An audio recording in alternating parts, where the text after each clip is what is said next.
Hey Familia, Igni here. The balance changes for the upcoming August 2017 update have been announced. Eictar, along with 3 other cards, have been nerfed. But the big news obviously is Eictar. Balance man! This head can finally be taken! It's been a long time coming, so we'll be covering the nerfs, their justification for the cards that they nerfed, and my opinions on it as well. The full patch notes I'll link in the video description, so you can go ahead and read them for yourself. So let's just go ahead and get started. We'll go in order, according to the patch notes as well. So the first thing they cover is Falise. So originally this is the Falise pre-nerf here. It had this enhance effect that would evolve it and allow it to gain Storm even if you didn't have any evolve points. The patch version is that it no longer has the enhance effect. So like the Baphomet nerf from last month, the enhance effect has just been removed entirely. And the reasoning behind this was that even though Neutral Rune didn't have that high of a play rate at around 5.9%, it did have the highest win rate with 55.7%, and Falise is definitely one of the key cards contributing to that, and I can definitely vouch for this because I played Neutral Rune actually in my climb to Grandmaster. It was the deck I mained, and in a couple of days I got from 2,000 master points to like 9,800. Definitely the deck was very powerful, and I can totally see why they would hit Falise here. In general, I'm not a big fan of this whole less importance on evolves that's been happening lately. With these powerful fanfares, like cards like Soul Squasher and Big Knuckle Bodyguard, which I'll get to in a second, and even Sabreur as well. And the fact that Falise could evolve for free on an enhance sort of made the evolution feel less significant. Forcing the player to evolve her to get the Storm effect, I think that's actually quite valuable. Especially since evolve is one of the key mechanics of the game, of Shadowverse, that separate it from other card games. So I think it was definitely needed to hit Neutral Rune, which was very powerful. I still think Falise is really good on 5. Even if you play Falise on 5, you usually play Falise on 5 actually, and then manually evolve it to go face anyway, because it's just so powerful.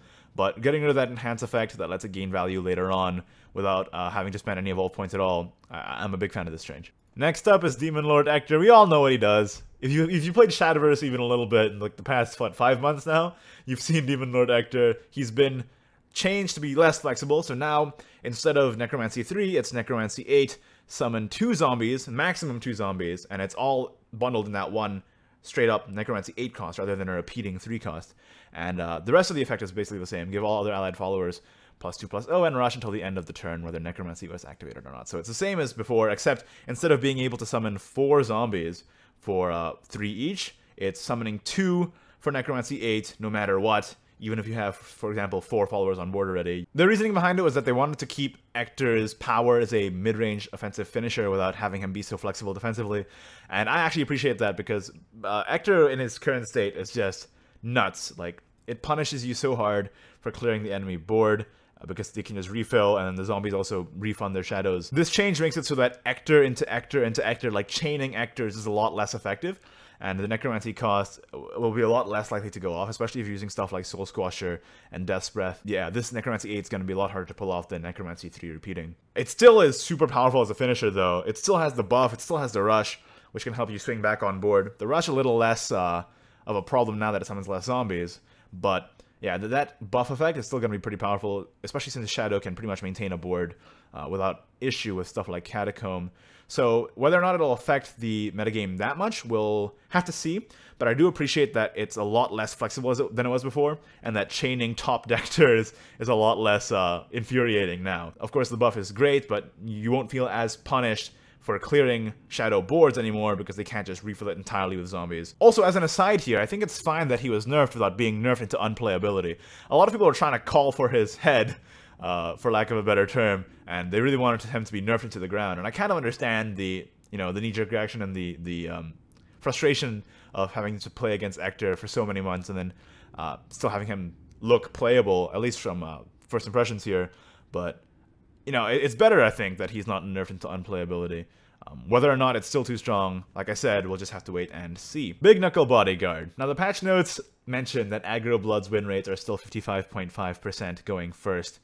And Big Knuckle Bodyguard, I feel like, is a big proponent of that, because if you're going first, you can just play it to clear an opponent's defensive Grimnir, for example, and just continue going face without really any repercussion. It's a cheap card with a powerful effect, and I'm glad it got nerfed. The nerf is that it is now 5 play points rather than 4. This makes it a lot less good going first, because you can't just use it for a big body and good removal without having any evolve points. available. So if you're playing first and you had a 4 play point Big Knuckle Bodyguard, you could remove something without even having to use an evolve point. Now you have to wait an extra turn. It's a lot slower. I still think it might be good, but I don't know if it can compete anymore with the other turn 5 plays like Sabreur, for example. Definitely, I think putting it out of the 4 slot was necessary. Maybe this will give stuff like Wardrobe Raider a chance to shine again in the meta, which I appreciate because I think 4 drops with an evolve effect are a lot better for the game than 4 drops with a fanfare effect like Big Knuckle Bodyguard, because it evens out the advantage of going first versus going second. Because going second, you have, on your turn 4, you have an evolve point available. Definitely, it's a change that I like. Finally, Scarlet Sabreur, they changed it so that she can't hit face anymore. Now her fanfare effect can only deal damage to an enemy follower, making her a lot more defensive rather than using her as a tool in aggro blood to sustain and also deal damage to the face. Scarlet Sabreur read to me like it was meant to be defensive. It was meant to promote like a slower blood game, but the damaging face just made it sort of counterintuitive to that because it just gave aggro blood sustain. Now having it being able to just target enemy followers makes it so that it can control better on board rather than just pushing the aggro blood archetype. Personally, I still think it's a bit too powerful for my tastes. It's a fanfare effect, not an evolve effect.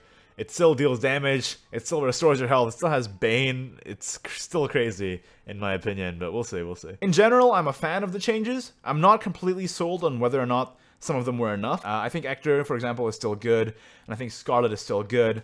But again, I think it is better to nerf cards and not have them be nerfed into unplayability. It's better to make a small adjustment, hit some of the problem areas, and, you know, go forward from there. I do want to state one more important thing, though. The patch notes stated, looking forward. Up until now, we've tried to balance certain classes or strategies by designing strong cards. Unfortunately, some of these cards ended up being stronger and more popular than anticipated. I believe they're probably referring to stuff like Spawn here. For our next card set, due to release at the end of September, we'll be re-examining our previous design direction of creating extremely powerful cards to strengthen certain classes and strategies, but we will, however, continue to pursue a design direction of creating an environment for new deck archetypes to emerge. This is really good news. So, according to this, instead of printing really loaded cards like Spawn or Echther to try and push lower tier classes into relevance, they'll try and shake up the meta in a more nuanced way instead. It's really good that they recognize this problem and they're making moves to fix it. Like Tempest of the Gods and Wonderland Dreams definitely had this issue of pushing a certain class. Shadow, for example, in Tempest, and of course Blood in Wonderland Dreams. And to hear that they're acknowledging this issue and that they're moving away from it, that makes me happy. Anyway, tell me what you think in the comments below. What do you think of the nerfs? Were they good? Were they not enough? Were they too much? Were there some cards in here that you didn't expect to be hit? Were there some cards that you wanted to be hit that weren't? And how do you think these nerfs are going to shake up the meta, if at all?